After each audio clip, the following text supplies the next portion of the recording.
श्रीमन्महागणाधिपतये नमः. श्री सरस्वत्यै नमः. श्री सद्गुरुभ्यो नमो नमः. मंडळी नमस्कार. दत्त संप्रदायातल्या नाथ संप्रदायाचा आणि दत्त संप्रदायाचा संबंध आपण तपासून पाहत असताना मच्छिंद्रनाथांच्या व्यवहारामध्ये परंपरेतला जो पट्ट शिष्य जे झाले त्यांच्या जन्माची सुरस अशी गोष्ट आपण या निमित्तानं पाहतोय. क्रमाने त्या स्त्रीच्या हातामध्ये विभूती दिली, परंतु तिनं ते उकिरड्यावरती फेकून दिली. बायकांच्या बोलण्यामध्ये येऊन, आपल्या मैत्रिणींच्या बोलण्यामध्ये येऊन, त्यांच्याकडनं जे अनुल्लेखाने म्हणा किंवा त्यांच्याकडून वेगळ्या वेगळ्या पद्धतीने आपापसात बोलून हिच्या मनामध्ये दुविधा निर्माण झाली आणि तिनं ती मत्स्येंद्रनाथांनी दिलेली विभूती उकिरड्यात टाकून दिली. मग हे गोरक्ष 12 वर्षांनी जन्माला आले असं मी काल बोललो, म्हणजे नेमकं काय घडलं? चरित्र आख्यानात असं वर्णन आहे, नवनाथ चरित्रामध्ये असं सुंदर वर्णन आहे, असं विलक्षण वर्णन आहे. द्वादशाब्दी मत्स्येंद्र मुनी येते, द्वादशाब्दी मत्स्येंद्र मुनी येते, द्वादशाब्दी मत्स्येंद्र मुनी येते, म्हणती मंत्रुनिधी धली ती विभूती,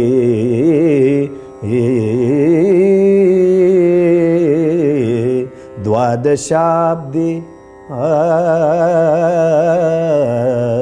द्वादशाब्दी 12 वर्षाचा कालावधी लोटला. लक्षात घ्या, एका संतांचं फार, हिंदी कवींचं फार सुंदर संत वचन आहे. ते म्हणतात, संत बचन अरु गजदंत दोनों एक समान, संत बचन अरु गजदंत दोनों एक समान, बाहर जावे अंदर न आवे जब लग घटमो प्राण. काय सुंदर व्याख्या केली बघा. संतांच्या, सत्पुरुषाच्या, महापुरुषाच्या मुखातनं निघालेलं वाक्य आणि हत्तीच्या मुखातनं निघालेले दंत म्हणजे दात. संत बचन अरु गजदंत दोनों एक समान. एकदा ते वाक्य मुखातून गेलं की ते खरं होणार म्हणजे होणार. हत्तीच्या मुखातनं एकदा दात बाहेर आले ते परत आत, बाहेर जावे अंदर न आवे जब लग घटमो प्राण. 12 वर्षापूर्वी शब्द दिला होता. काय यंत्रणा असेल बघा सत्पुरुषांची. बरोबर 12 वर्षांनी, कारण त्यांना माहिती होतं की आपलं कार्य करणारे एक गुरु सुद्धा वाट पाहत असतात ना सत्शिष्याची. आता पुढे काय घडणार आहे? मच्छिंद्रनाथांची इच्छा होती त्याप्रमाणे ते दारात पोचले. 12 वर्षाचा एक मोठा काळ आयुष्यातला. 12 वर्ष म्हणजे एक तप. आपल्या आयुष्यामध्ये जेव्हा 12 वर्षाचे कालावधी लोटतात, कितीतरी स्थित्यंतर आयुष्यात घडत असतात. 12 वर्षाचा काळ लोटला. या मधल्या 12 वर्षाच्या काळात ही बाई विसरूनही गेली की असा कुठेतरी महापुरुष आपल्या दारात आला होता. तुला काय शोक आहे विचारलं, मी पुत्र नाही म्हणून मला दुःख आहे म्हणून सांगितलं, त्या माणसाने मला विभूती दिली, मी ती उकिरड्यावर टाकली, बायकांच्या मैत्रिणींच्या बोलण्यात येऊन हे सगळं ती बाई विसरून गेली. आणि 12 वर्षांनी जेव्हा हे दारात आले, जोरात ललकारी दिली, आलख निरंजन, आलख निरंजन, आलख निरंजन.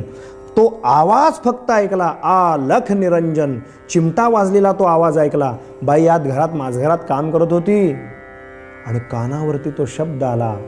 थोडं आता शरीर वृद्धत्वाकडे झुकलं होतं. कानावरती आवाज आला आणि चटकन काळजात चर्र झालं. का चर्र झालं?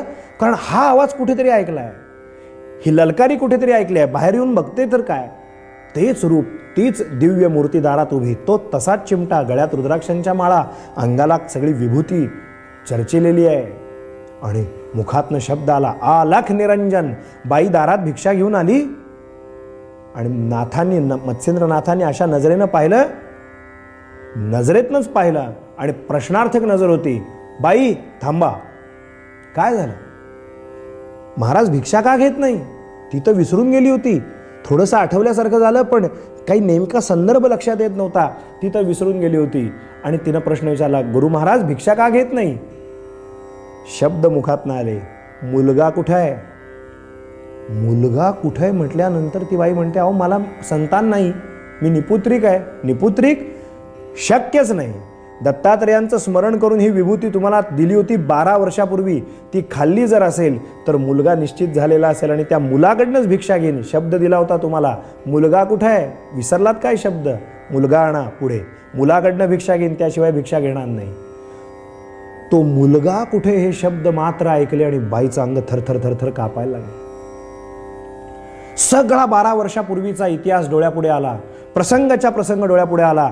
आता कुठल्या तोंडानं उत्तर देणार हो की तुम्ही दिलेली गुरु महाराज विभूती मी उकिरड्यावर टाकून दिली? मैत्रिणींचं बोलणं ऐकून धाडस होईना. मच्छिंद्रनाथांच्या नजरेत आणि बोलण्यात सामर्थ्य होतं. पटकन पुन्हा प्रतिप्रश्न केला, बाई वेळ घालवू नका, मी तुम्हाला माई म्हटलं होतं. तुमच्या चेहऱ्यावरचं दुःख बघून तुम्हाला दत्तात्रेयांच्या कृपेची विभूती दिली होती गिरनार पर्वतावरची. मला सांगा पुत्र कुठे आहे? तुम्हाला निश्चित पुत्र झाला असेल, मुलगा कुठे आहे सांगा. काय अधिकार आहे? लक्षात घ्या, जे देव देऊ शकत नाही ना ते सत्पुरुष देऊ शकतो बरं का. सत्पुरुष ही अशी गुरु किल्ली आहे, गुरु महाराज देऊ शकतात, सत्पुरुष देऊ शकतात. देव म्हणतो की तुझ्या प्रारब्धाप्रमाणे भोग, पण सत्पुरुषांनी जर देवाकडे शब्द टाकला, देवा एवढं दुःख आहे रे यांच्या आयुष्यात, एवढं दूर कर, भगवंत सत्पुरुषांचा ऐकत असतो. त्या बाई एवढी कपाळ करंटी. पुन्हा एकदा प्रतिप्रश्न केला कराऱ्या आवाजामध्ये, बाई काय केलं ते तरी सांगा. विभूती दिली होती ती खाल्लीत का? जर मुलगा नाही तर विभूती तरी काय केलं ते सांगा. बाईचं धाडस होईना, पण डोळ्यात घळघळ घळघळ पाणी आलं आणि तोंडातून तिनं घडलेला आपला किस्सा सगळा सांगितला. महाराज मी तुम्ही दिलेली विभूती म्हणाली टाकून दिली. टाकून दिली शब्द ऐकला आणि नाथाने विचारलं, मच्छिंद्रनाथाने, कुठे टाकली? म्हणलं मी उकिरड्यात टाकली. उकिरड्यावरती टाकली हे शब्द ऐकले. नाथ म्हणाले तुम्ही बाजूला सारखा, तो उकिरडा कुठे तेवढं तरी दाखवा. आणि चालत चालत चालत गेले. हे सगळं गाव गोळा झालो. अशा काही घटना घडतात तेव्हा सगळ्या लोकांना उत्सुकता असते, आता काय घडणार पुढे. सगळं उज्जैन नगरी सगळी तिथे लोटली आणि चमत्कारच झाला. सगळी नगरी पोचली आणि बघायला लागले, काही खणायला लागले. खंटा खंटा खंटा आतून ओंकार नाद यायला लागला आणि खालतून एक दिव्य बालक 12 वर्षाचं आत बसलं होतं. एक पोरगा अत्यंत तेजस्वी मांडी घालून बद्ध पद्मासन स्थितीत मुद्रेमध्ये बसला होता आणि वरतून विचारलं, आलख निरंजन. खालून आवाज आला, आदेश, आज्ञा काय. पोराला वर काढलं. तो पोरगा पाहिल्यानंतर बाई म्हणते हे माझं पोर आहे. महाराज म्हणाले आता तुझं नव्हे, तुला दिलं होतं ती विभूती खायला, हे माझं पोर आहे. आणि ते जे जन्माला आले त्यांचं नाव गोरक्षनाथ का पडलं? गावातली लोकांना अचंबा वाटू लागला. हे काय नेमका प्रसंग आहे? तेव्हा कोणीतरी एका म्हाताऱ्या वृद्धानं, वयस्कर लोकांनी, पाहिलेल्या लोकांनी सांगितलं, महाराज या उकिरड्यावरती रोज दुपारी एक गाय यायची आणि ती गाय आपोआप तिच्या सडातून बरोबर दुग्ध खाली पडायचं इथे. हे आम्ही रोज पाहिलं होतं. रोज यायची गाय.